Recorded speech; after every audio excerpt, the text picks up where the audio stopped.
3 terrifying Christmas nights, 3 strangers, shadows, and secrets.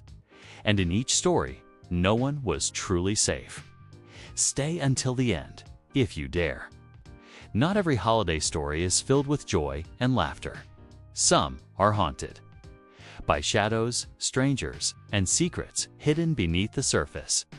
Tonight, you'll hear 3 terrifying true Christmas stories that will make you think twice before celebrating.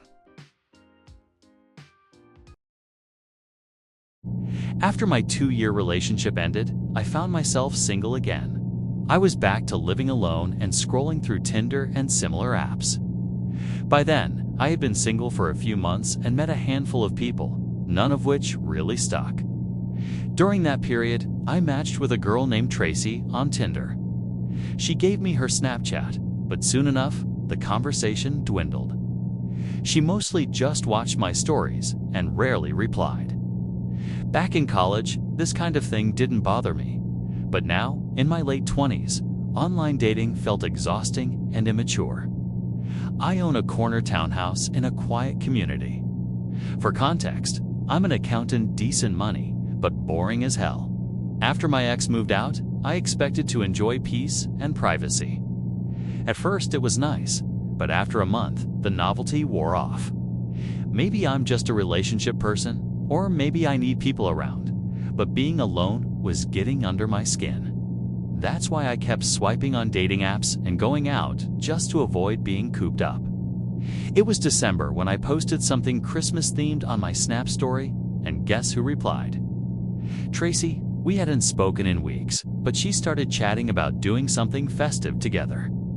I suggested classic holiday activities, skating, visiting a Christmas village, but she countered with decorating my tree. I had a fake tree, but it was still in the attic. I told her it was a 2-person job to get it down. She insisted she'd help, so I figured, why not? I asked her to come by around 9 p.m. By the time our plan was set, it was already dark. I rushed to grab a couple bottles of wine from the store, then returned home to clean, vacuumed, swept, and tidied the place, realizing how quickly it gets messy when you live alone. By 9, I was sitting on the couch, pretending to watch TV while waiting for her. I sent a message to see when she'd arrive, starting to think she might flake. Then, around 9:30, she finally messaged that she was outside. She stepped in, and I immediately noticed she was taller than I expected, probably around 6 feet, tanned, heavily perfumed. We sat on the couch with our legs touching. That's when I started feeling uneasy. She seemed slightly older, rougher somehow, and under the perfume, there was a faint hint of body odor that put me off. I poured some wine, trying to relax. Meeting someone in person for the first time after chatting online can be shocking. They rarely match your mental image. That was exactly what this felt like. She spilled a huge drop of wine on my light blue couch. I calmly grabbed a damp paper towel to blot it, pretending everything was fine. To break the tension, I suggested getting the tree from the attic. She helped effortlessly with the biggest pieces, far stronger than I expected. We set up the tree with Christmas music in the background, poured more wine, and slowly loosened up. Next came the ornaments, stored in bins from my childhood.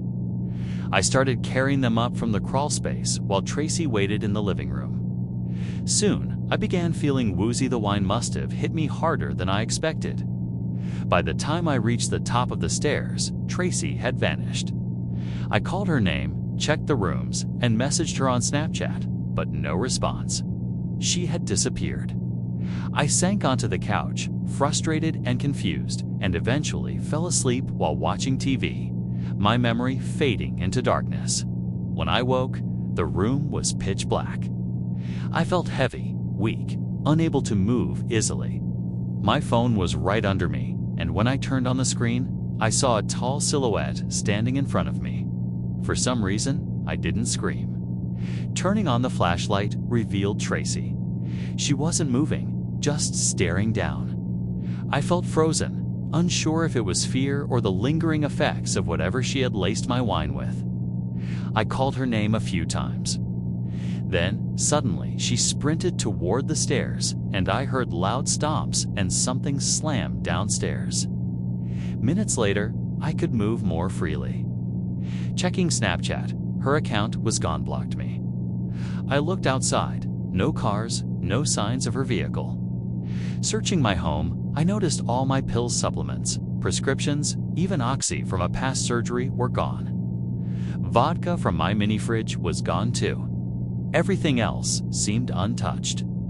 I called the police, gave her Snapchat info, but didn't know more than her name, Tracy Gibson.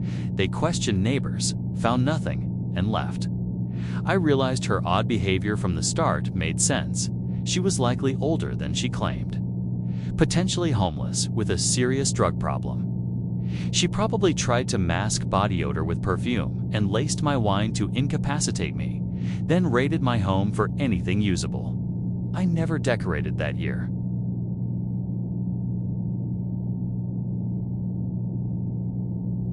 It was December 2022. My girlfriend Charlotte and I were driving to the Pocono Mountains. We had booked a cozy Airbnb decorated for Christmas with a big property, a nice view, and close to a small village.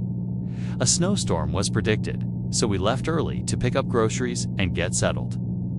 The drive from the city to the Poconos took about 4 hours. We stopped at a Family Dollar for snacks and essentials, then continued up a narrow gravel road through the trees to the property.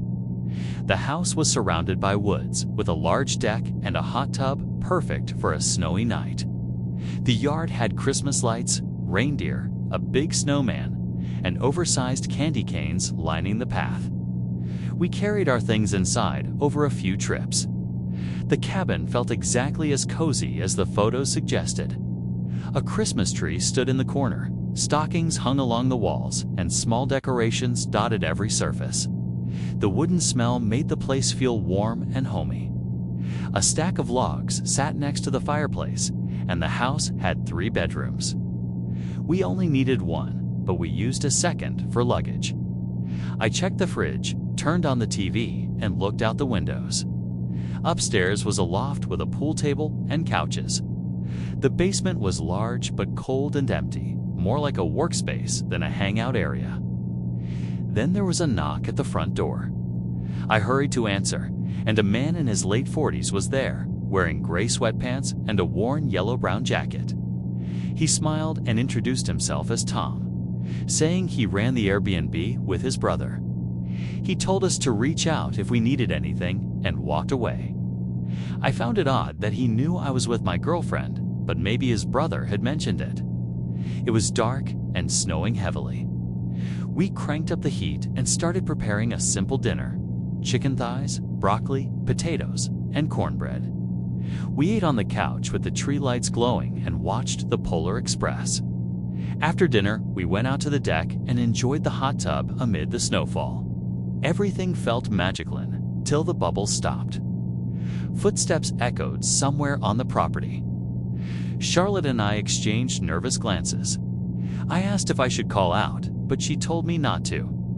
The steps grew fainter and eventually vanished. I tried convincing myself it was a deer, but deep down, I knew someone had been walking around. Later, when we tried to shower, the hot water ran cold after only a couple of minutes. Shivering, we messaged Mike, the host, who promised someone would check the water heater the next day. In the middle of the night, loud, aggressive bangs shook the front door. Charlotte was terrified. I wanted to check, but she insisted we stay in bed and stay silent. The pounding continued, 3 rounds, before stopping. We stayed awake for another half hour, whispering, until finally drifting back to uneasy sleep. The next morning, I messaged Mike again. He seemed confused, saying it was unusual for anyone to be wandering at night.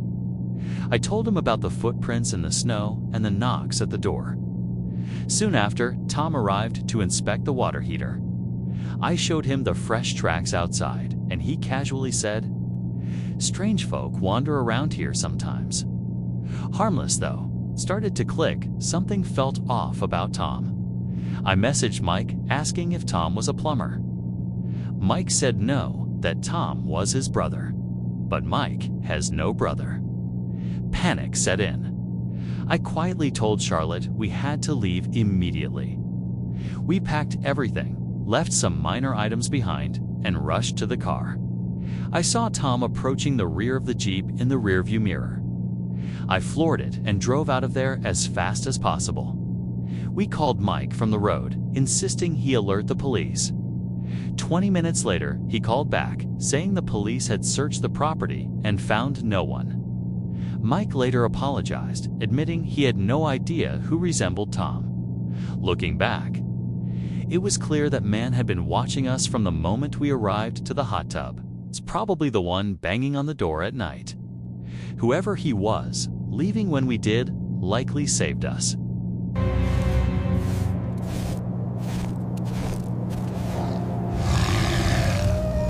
It was December 2019 when I was visiting my grandparents' house in a small rural town. I was staying alone in the guest room for the weekend while my parents ran errands. My grandparents lived on a quiet street, and the house had an old, rustic, charm-wooden floors that creaked a fireplace and large windows that overlooked a snow-covered yard. That night, I was in the living room watching TV when I noticed the front door handle jiggling. At first, I thought it was the wind, but the sound continued. I quietly crept to the window and peeked outside. No one was there. I shrugged it off as my imagination, though my heart started racing.